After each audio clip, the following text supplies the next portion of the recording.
historically been a source of global inspiration through its art, courage, and innovative ideas. France's history is marked by significant events, from ancient empires to modern republics. The nation's soul has endured and evolved through periods of glory and sacrifice. France's transformative past is a story of kings and commoners. France represents more than just a country. It embodies a civilization. France's vibrant modern culture is intertwined with its enduring traditions. France's historical impact has shaped the world. The video titled The History of France, all in one video, appears with a glowing effect. The title is followed by the credit brought to you by The Bookteller, 2025. The video introduces a journey through time, presenting a comprehensive overview of French history.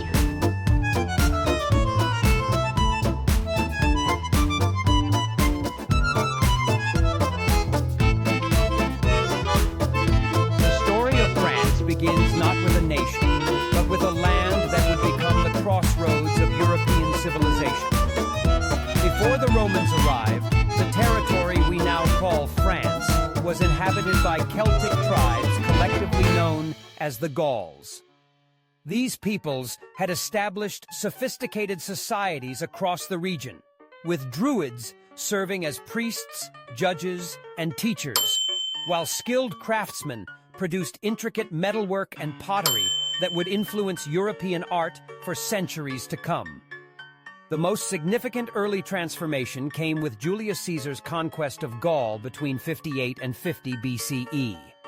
This brutal campaign, immortalized in Caesar's own accounts, brought Roman civilization to the Celtic heartland. The Battle of Alesia in 52 BCE marked the final defeat of Vercingetorix, the Gallic chieftain who had united the tribes in their last great resistance against Roman rule. Under Roman administration, Gaul flourished economically and culturally. Cities like Lugdunum, Lyon, became major commercial centers, while Roman engineering created roads, aqueducts, and amphitheaters that connected this frontier province to the broader Mediterranean world. Christianity arrived in Gaul during the 2nd and 3rd centuries, initially taking root in urban centers before spreading to rural areas. The persecution under Emperor Diocletian tested the faith of early Christians, but by the time of Constantine's Edict of Milan in 313 CE, Christianity was becoming firmly established. Saints like Denis of Paris and Martin of Tours became legendary figures whose influence would shape French religious identity for millennia. The decline of Roman power in the 4th and 5th centuries opened the way for Germanic migrations that would fundamentally alter the character of Gaul. The Franks, a confederation of Germanic tribes, gradually established dominance over much of northern Gaul. Unlike other barbarian groups who merely raided and moved on, the Franks settled permanently and began the slow process of cultural fusion that would create medieval France. Clovis I, who ruled from approximately 481 to 511 CE, stands as one of the most pivotal figures in early French history. His conversion to Catholic Christianity around 496 CE was a masterstroke of political genius that aligned the Frankish kingdom with the Gallo-Roman population and the powerful Catholic Church. This decision distinguished the Franks from other Germanic tribes, most of whom had adopted Arian Christianity, and laid the foundation for France's later claim to be the eldest daughter of the Church.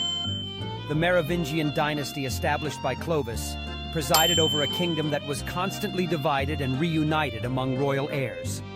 These long-haired kings became increasingly ceremonial figures, while real power shifted to their chief ministers, known as mayors of the palace. The most famous of these was Charles Martel, whose victory over Muslim forces at the Battle of Tours in 732 CE earned him lasting fame as the defender of Christian Europe. This victory had profound psychological impact, establishing the Franks as the primary military power in Western Europe. Charles Martel's son, Pepin the Short, formalized the transfer of power from the Merovingians to his own family line, the Carolingians, with papal blessing in 751 CE. This alliance between the Frankish monarchy and the papacy would remain a cornerstone of French political identity throughout the medieval period. Pepin's son, Charlemagne, elevated the Frankish kingdom to unprecedented heights, creating an empire that stretched from the Pyrenees to the Elbe River. Charlemagne's coronation as emperor by Pope Leo III on Christmas Day 800 CE marked the revival of the Western Roman Empire and established the Carolingian Renaissance, a period of remarkable cultural and educational achievement. The palace school at Aachen became a center of learning that preserved classical texts and promoted literacy among the nobility and clergy. Charlemagne's legal reforms, collected in the Capitularies, established administrative systems that would influence European governance for centuries. The Treaty of Verdun in 843 CE divided Charlemagne's empire among his three grandsons, with the western portion becoming the foundation of the Kingdom of France under Charles the Bald. This division marked the beginning of separate French and German national identities, though the process would take centuries to complete. The subsequent century saw the gradual weakening of royal authority as local nobles consolidated power in their territories, leading to the feudal system that would define medieval French society. Hugh Capet's election as king in 987 CE established the Capetian dynasty that would rule France for over 3 centuries. The early Capetians were weak rulers who controlled little territory beyond the area around Paris. But they possessed two crucial advantages: the support of the church and the principle of hereditary succession. Unlike the elective monarchy of the Holy Roman Empire, French kings could pass their crown to their sons, providing stability and continuity that allowed them to gradually expand royal authority. The High Middle Ages witnessed the flowering of medieval French civilization. The Gothic architectural revolution began in France with the reconstruction of the Abbey Church of Saint-Denis around 1140, and French Gothic cathedrals like Notre-Dame de Paris and Chartres became models copied throughout Europe. The University of Paris, founded in the early 13th century, emerged as the leading center of theological and philosophical learning in Christendom, with scholars like Thomas Aquinas synthesizing Aristotelian philosophy with Christian doctrine. The Crusades, beginning with Pope Urban II's call at Clermont in 1095, saw French nobles take leading roles in these holy wars. The First Crusade was dominated by French participants, and French became the lingua franca of the Crusader states. These expeditions brought new ideas, technologies, and trade opportunities to France, while strengthening the kingdom's prestige throughout Europe. Philip Augustus, c. 1180 to 1223, marked the beginning of serious royal expansion, wresting Normandy, Anjou, and other territories from the English crown and significantly increasing royal revenues. His victory at the Battle of Bouvines in 1214 confirmed French dominance over the Angevin Empire and established France as the premier European power. His grandson, Louis XIX, Saint Louis, embodied the ideal of Christian kingship, leading 2 crusades and establishing a reputation for justice that enhanced royal prestige throughout Europe.